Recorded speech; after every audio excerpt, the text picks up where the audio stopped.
Hey, welcome. I am Sarah, here to do some yoga with you today. I'm so excited that you're here.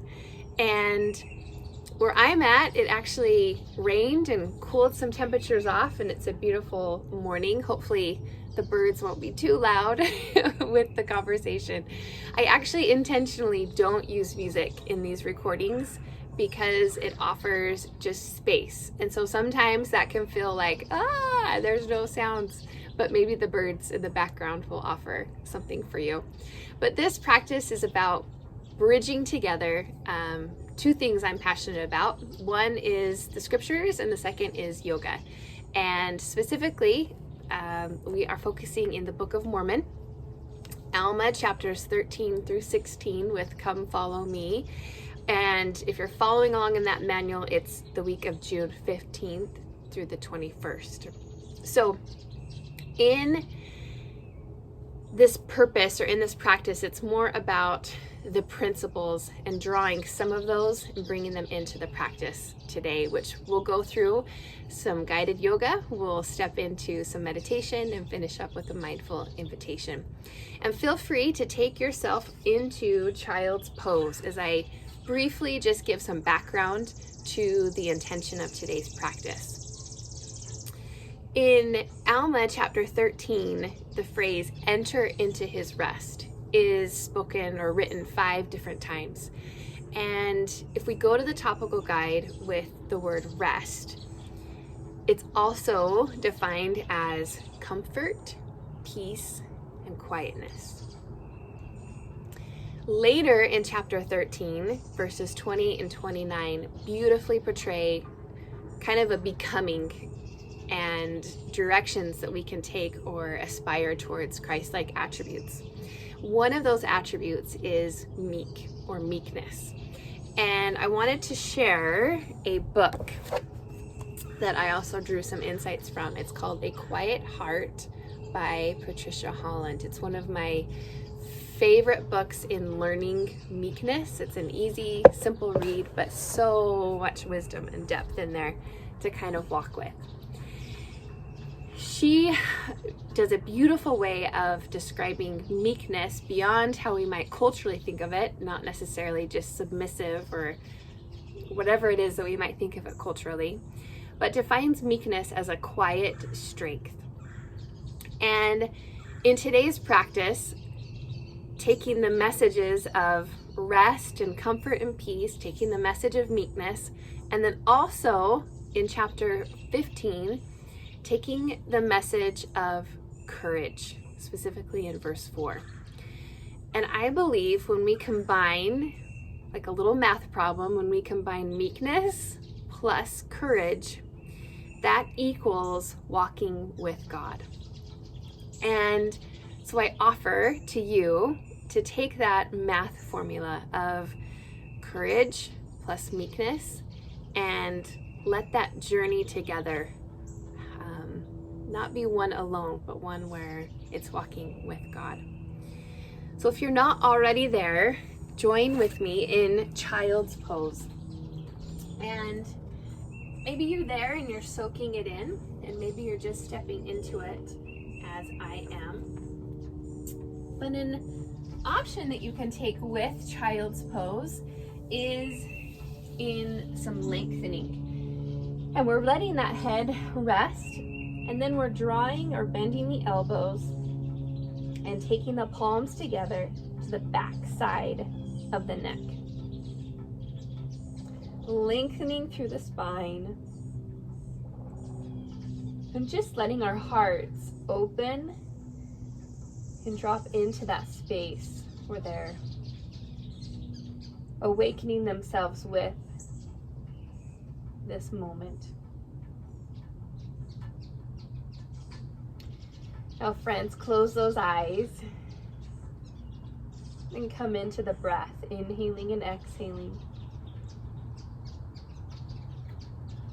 And in your mind, count to 6 for your inhale and then count to 6 on your exhale. Just notice the slowing down.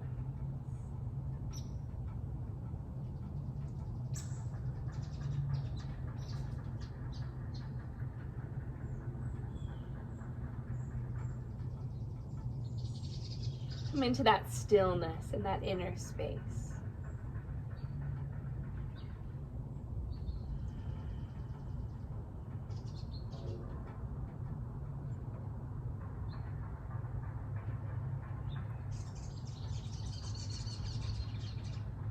And then as you're ready, take those palms, bring them back onto the mat, and shift yourself forward, bringing the knees together slightly if they aren't already there, and feeling that lengthening space of the body in our kneeling plank. Lower all the way to the earth, lifting in a gentle cobra, pressing the palms in, hips and belly lift, and we reach back into child's pose. Let's do that sequence again, shifting forward, exhaling to the earth, inhaling to the sky, exhaling, squeezing the belly, lifting the hips, and pressing back. From here, coming to tabletop or all fours. And let's try playing with the space of changing our hand position. So maybe it's just one hand that rotates itself behind. Maybe it's both hands that rotate themselves behind. I like to keep a soft bend in my elbows in this space. But just notice the sensations that come up in the hands, curling the toes under, inhaling long through the belly, and then exhaling and rounding the spine through cat. And inhaling, flattening the tops of the feet, cow. Exhaling, rounding the spine in cat. Exhaling, flattening the tops of those feet into cow. Just awakening that spine, exhaling, releasing through anything that feels tight or tense. And then inhaling, dropping into that space, that heart opening place. From here, balancing back into a tabletop position and gently rotating those hands back around, curling the toes under if they aren't already there, and lifting the knees off in floating table. From here, reach the hips back and find fire tiger dog, and then shifting forward back into that floating table. I like to call this fire dog because it feels like we're building up some heat, generating with that breath, inhaling and exhaling. So tiger dog feels like downward facing dog, except that we keep the knees really bent. We're all about lengthening the spine and just creating space in those vertebrae right now. Exhaling, releasing back. And then stepping into downward facing dog. So just adjust however you need to. Pedal through the heels.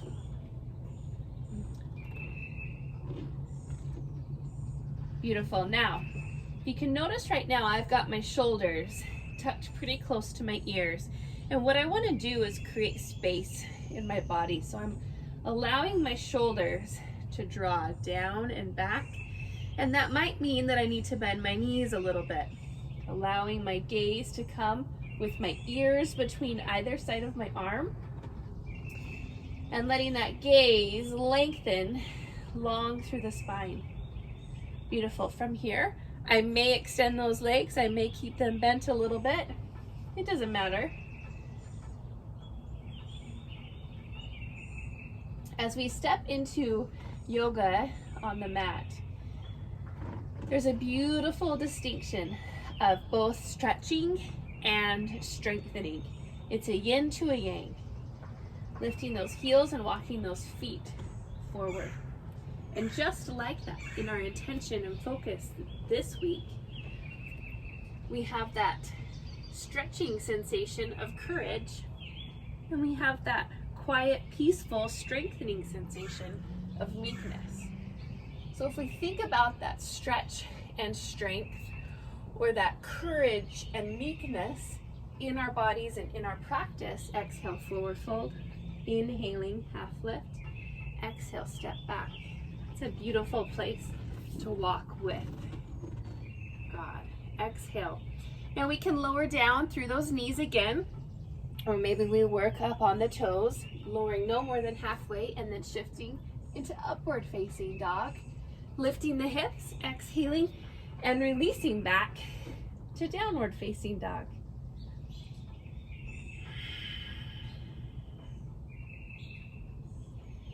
Coming back to those centering breaths, gazing at the fingertips, bending the knees, stepping or hopping towards those palms. Inhaling, half lift. Exhale, forward fold. Inhaling, coming all the way up. We'll do that one more time. Exhale, forward fold. Inhale, half lift. Exhale, plant those hands, step the feet back, kneeling or toe. Lower and lift, cobra or upward facing dog. Stretch in that space. And then exhale, release back, downward facing dog. So stretch plus strength, courage plus meekness.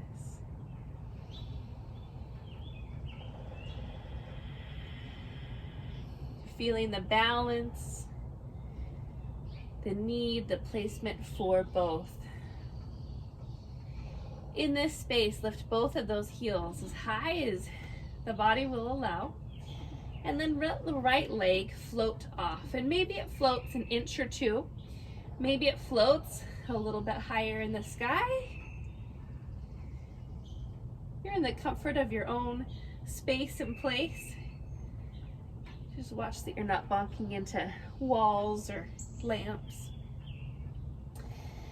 From here, draw the knee in towards the chest and let the foot come right between the hands. Lower the back leg for that moment.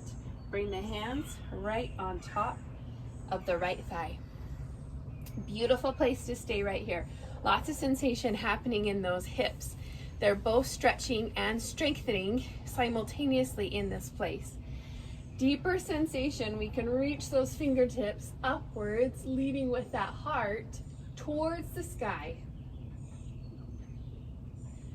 Awakening that heart space, that guidance. That assurance that sometimes stepping with courage really means being vulnerable enough to not know anything beyond the next step. And then as you're ready, take those hands to the inside of the right leg. Toe heel the right foot to the outer corner of the mat. Curl the left toes under. Lengthen through the left leg. And in this space, even though the body wants to just curl and hold itself inward, lead with the heart. Take that lengthening of the spine and lead in that heart space. Let the heart begin to take courage.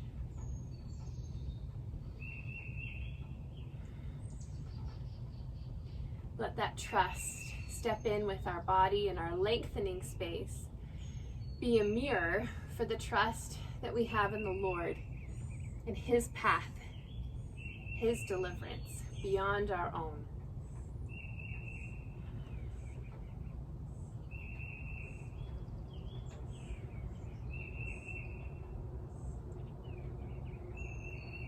Beautiful.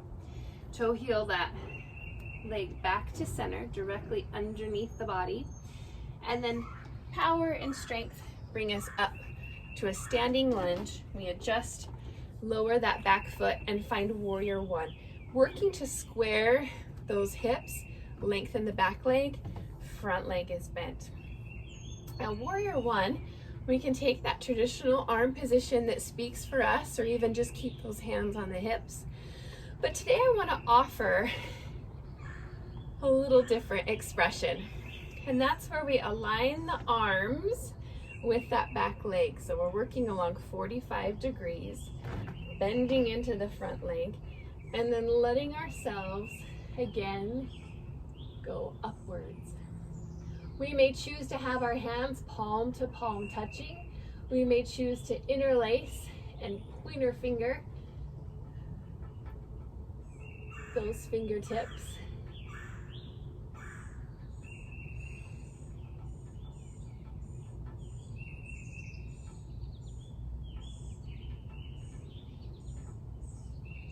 But notice the breath. Let the belly engage that inhale and exhale.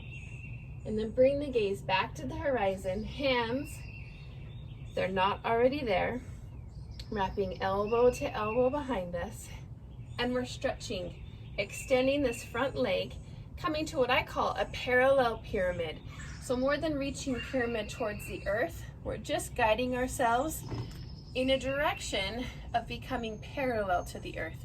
And we might not make that parallel space. We might be somewhere more along that 45-degree angle, but we're allowing ourselves the opportunity to come parallel with the spine, even if that means bending that front leg just a little bit. You can see mine creeping and bending a little bit. It's got a little bit of a shake happening, which I know is stretch and strength working together.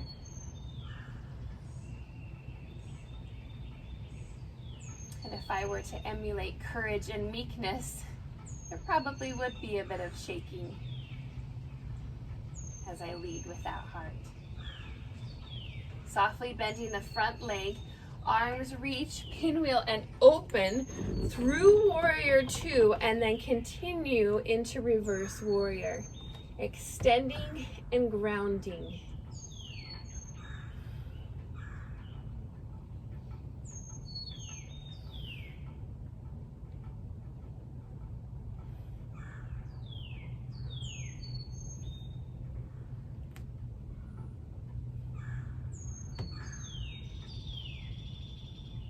From this reverse warrior, we allow ourselves to again teeter forward, gently and intentionally transitioning to a balancing half moon by creeping ourselves and leading with those right fingertips, slowly edging ourselves forward. Maybe that left leg stays connected on the earth. Maybe it extends itself upwards as we teeter-totter and find that space. Balancing our half moon, we could gaze towards the earth, recognize the ground beneath our feet, feel the earth right between those toes as we lift and lower them in the right leg.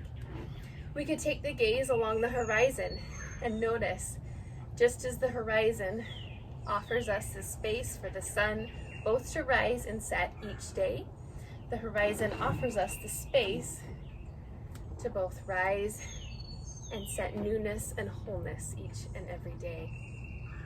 We could also take our gaze upwards towards the sky, emulating and reminding ourselves that we are not alone. The sky that touches me is the same sky that touches you. Teeter-totter from here into tree pose, grounding your tree possibly into the earth, maybe lifting and being so careful not to let that tree pose come into the space or place of the actual kneecap, but instead keeping it above or below that kneecap. Coming into those hands, however they speak for you, maybe offering that sensation of extending those fingertips skyward, maybe even gazing upwards in that tree.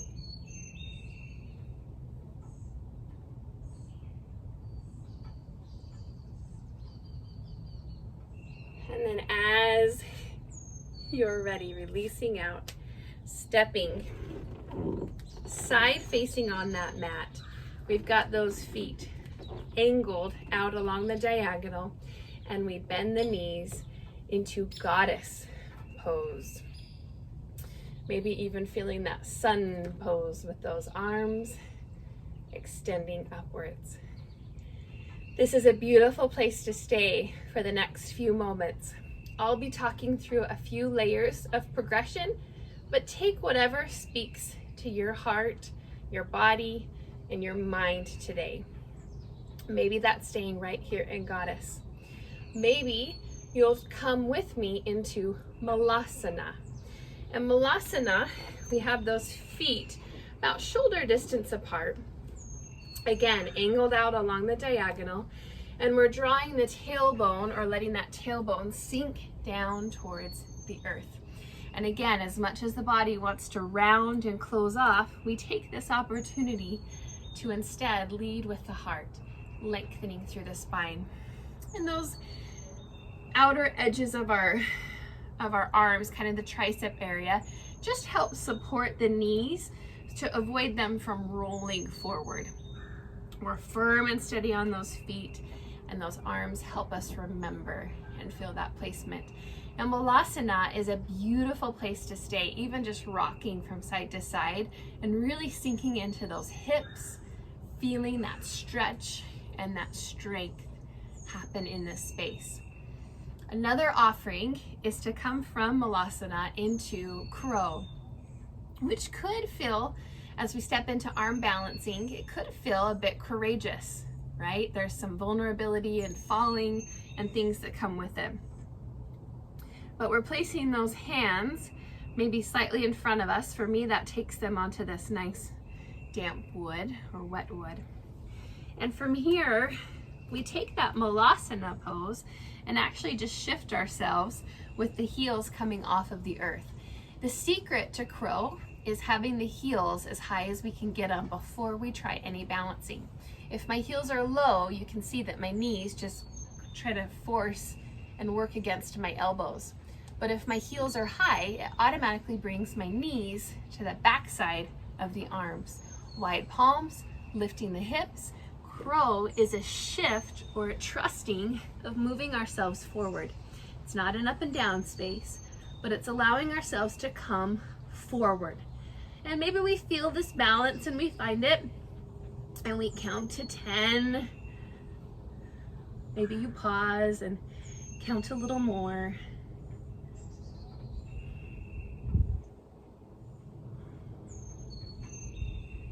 But as we're ready, we again intentionally choose ourselves to release and rock back into that space.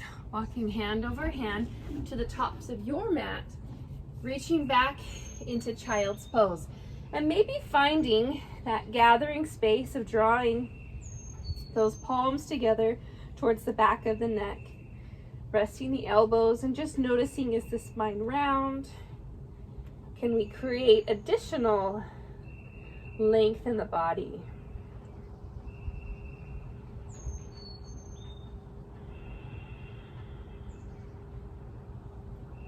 And let's breathe into the space.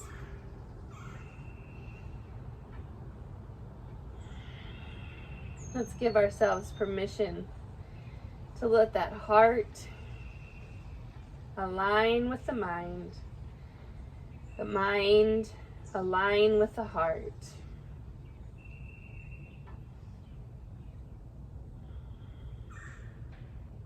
Extending the fingertips, curling the toes under, gazing at the palms, lifting the hips, and joining in downward facing dog. Bringing those toes together. And again, checking in with the spine. I'll show an example of how the spine can easily round. And a few ways that we can adjust or come out of this place will really benefit our bodies, particularly our palms, from feeling too much pressure. Couple adjustments that we make to get into this is first bending the knees, widening the palms, and letting ourselves extend through the spine as if I were standing behind you and gently pulling your hips back. Good. From this space, you can feel yourself lengthen, and maybe those knees stay bent, maybe they extend. In this place, lift those heels as high as we can get them. The ears are between the arms. Left leg lifts off maybe half an inch. Maybe it lifts all the way up. Feeling that stretch and that strength. That courage plus meekness. Pulling the knee in towards the chest and stepping forward. Lowering the back leg. Low lunge. Hands resting on the thigh. Or maybe those fingertips are extending up towards the sky.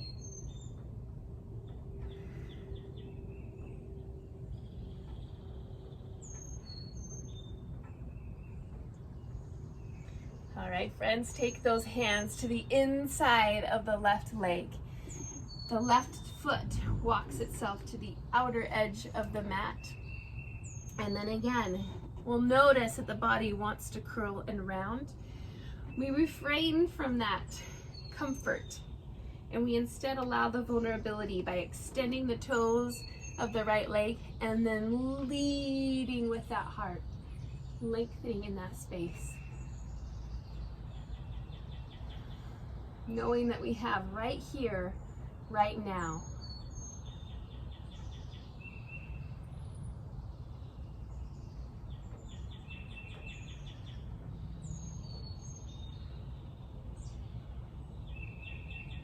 With the next breath, toe heeling those legs directly underneath one another, and then lifting to a standing position to find that high lunge, planting the right foot behind us, squaring the hips towards the front, and feeling again traditional arms in warrior one, or today finding the offering of fingertips 45 degrees, eyes to the sky, palms together, possibly interlacing those fingers, pointer finger extending to the sky.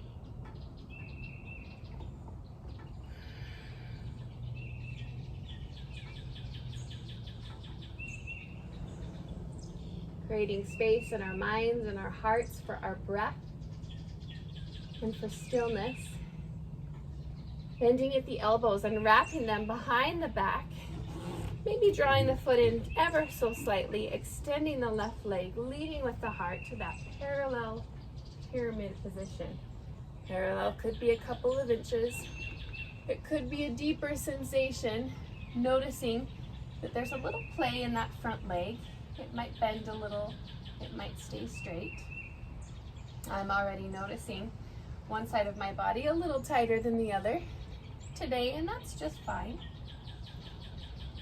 Sometimes there's things in life where I'm a little tighter in, a little more tightly wound than others. But just choosing to notice those opens curiosity.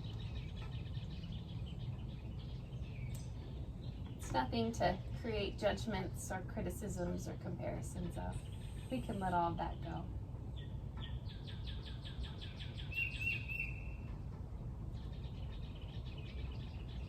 Now, swinging the arms, pinwheeling them through warrior two, and then feeling ourselves in reverse warrior. Again, the left leg is bent, the right foot is parallel or slightly turned inward, and we extend and lengthen in that reverse warrior space. We feel the grounding in our roots. We feel the extension in our branches. And then as we're ready, that left leg, that left arm guides itself towards the left leg, invoking ourselves toward the half moon position. Back foot can stay resting or it can lift off. Remembering those places and spaces with the earth, the horizon, or gazing into the sky.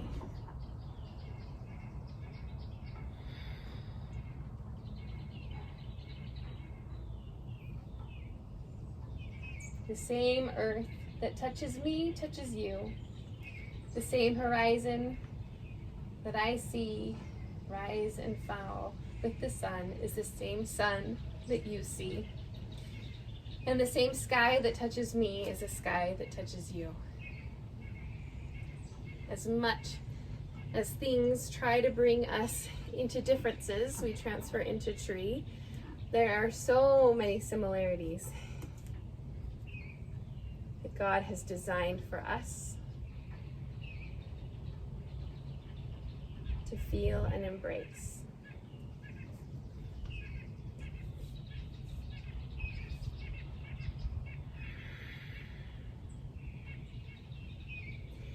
Placement in our tree pose can vary often depending on our hip mobility and flexibility.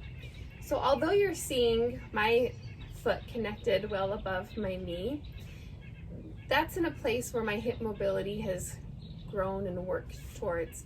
But if our hip mobility is saying, ooh, that's not happening for me today, take it where it is happening for you today, and let yourself work on that mobility exactly where we're at. That's being true to ourselves. That's being true to our bodies. That's being true to our hearts. And then from this tree pose, let that leg kickstand itself back out to the side position. So we're entering into those progressive places. First, finding goddess pose, maybe with those sun arms. Maybe we stay in this goddess pose. We feel that expansion and expression. Again, letting those hips play and open. Could even be lifting a foot at a time. We might like stepping a little bit closer together and joining into malasana. Again, that's that sinking opening sensation with the tailbone, hips, and heart.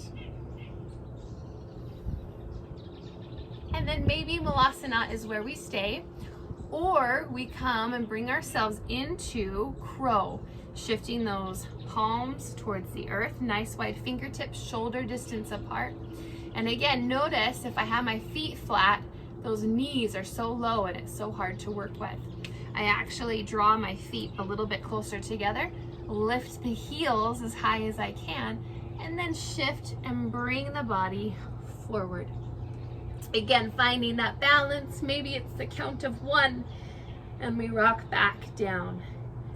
If we're in that balanced space, we can play with leading and lengthening in the heart, elongating the spine even further. And then as we're ready, rocking the feet back and joining in child's pose.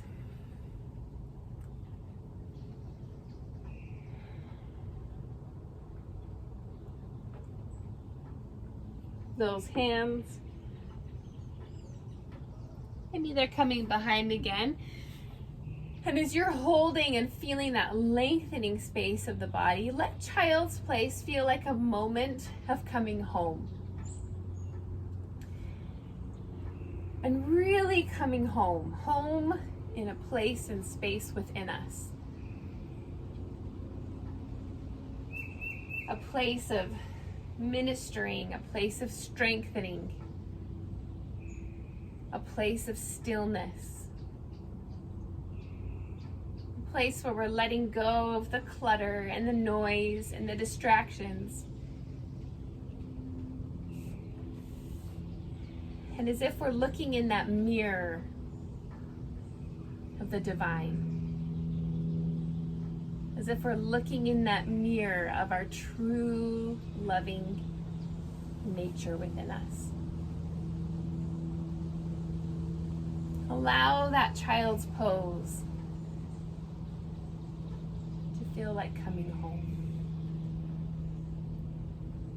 And then extend those fingertips back out, gazing at the fingertips, shifting onto all fours. One last tabletop for today.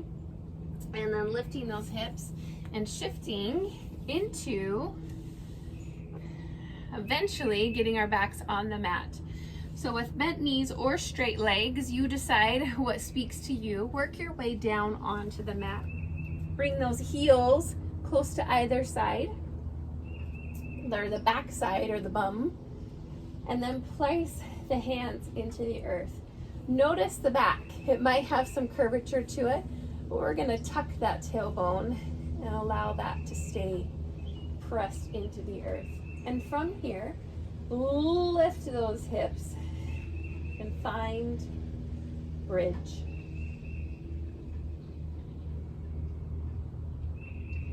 Bridge pose just by itself can be a beautiful tool for renewing, bringing back that yin and that yang, that stretch and that strength. It can be an incredibly calming place because we're shifting the direction of our blood flow. So whether that's jet lag, maybe it's anxiety, maybe it's, I don't know if you're like me where you've fallen asleep and then you wake up and you have difficulty going back to sleep. Actually coming off of your bed and just taking bridge pose can help the mind to calm, recalibrate, and reset itself up for going back into sleep. Sometimes it can be a nice calming tool even before going to sleep initially. So play with bridge on its own. See if there's times in your upcoming week where bridge can be a tool for creating calm. And then as you're ready, bringing one vertebra at a time back onto the spine, letting the knees fall together, arms open up like cactus arms, and just windshield wiper from one side to the next.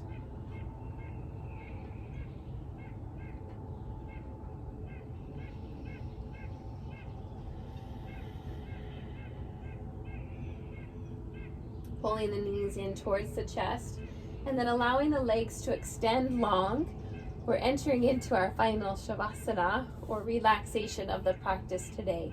Feel free to take this place in space lying on the mat. I'll be shifting over to a seated position so that I can talk to you and with you as you step into this last bit of meditation. If those bodies prefer to also be in a seated position, take that as well. Take what speaks to you today. But wherever you're at, come back to the breath. Remembering that we began the practice with counting our breath, the inhale of 6, and the exhale of 6.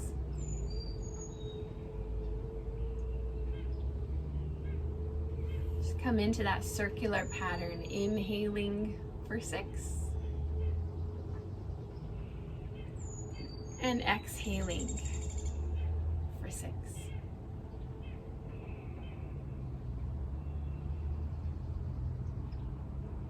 Releasing any tension, particularly in those muscles we may not notice. Is there tension in the face? We soften those eyes. Is there tension in the shoulders?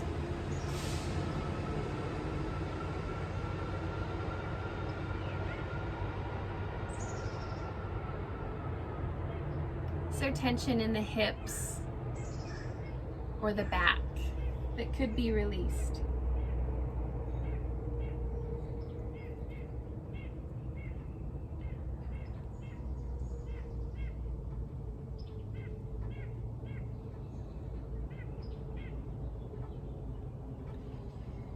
Years and years ago, President David O. McKay said, "Meditation is the language of the soul.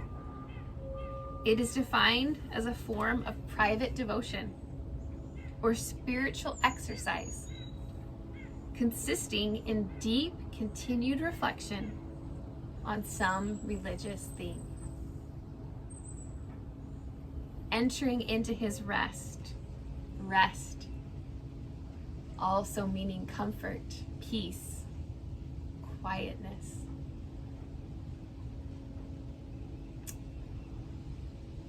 Pondering the elements of meekness, a quiet strength, a peaceful strength, plus courage. Courage in a space of vulnerability. Courage in a space of not knowing beyond that very next step in front of us. Meekness and courage. Cultivating both of those as tools for walking with God. Reminding ourselves that we're not in this journey alone. In these next moments, visualize a tree. It may be a tree close to you, could be one that you have in your yard. It might be one that you see regularly, or it might just be a place or a visual of many trees that you've either seen or that bring you peace and comfort. And as you visualize one specific tree in particular, take a moment to recognize its strength. It's immovable. Take a moment to recognize its stillness. Its quiet, peaceful strength.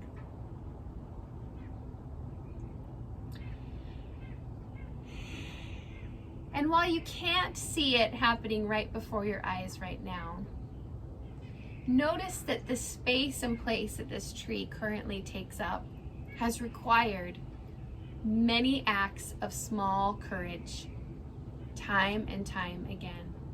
The tree did not become what it was through one large, big moment, but it came into the existence of where it is right now from one small, courageous step at a time, weathering one storm, digging its roots a little deeper for added nourishment, allowing itself to let its leaves fall, and then allowing itself to rebloom and grow. This cycle has been repeated over and over and over to bring it to its current place that it's in now. And the wisdom of this tree is that that cycle will continue. Small steps. Quiet, peaceful strength plus courage. And then reminding ourselves that trees in and of themselves are created by God, just as we are.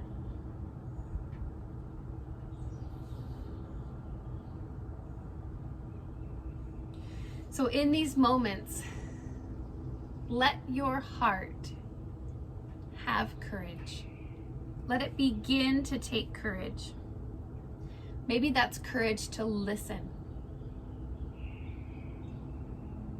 Maybe that's taking courage to speak up. And maybe that's taking courage to change.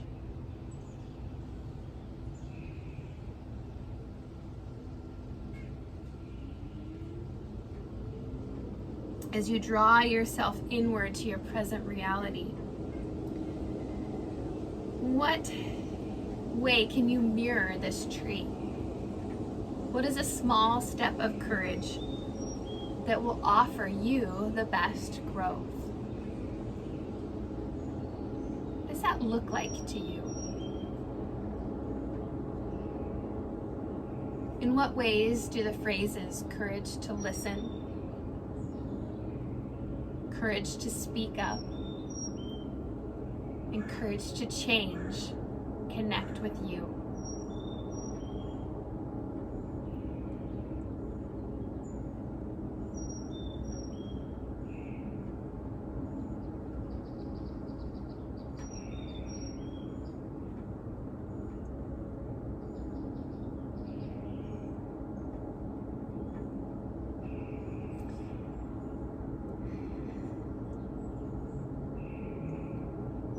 We'll close our practice today together. My invitation for you in this week is to take those thoughts that came to mind, or to take those thoughts of courage in your present space, and just think of one specific way to act in courage in your life, no matter how small. Bring meekness along for the ride, and know that God will be with you in those small moments. The light within me honors the light within you. Namaste.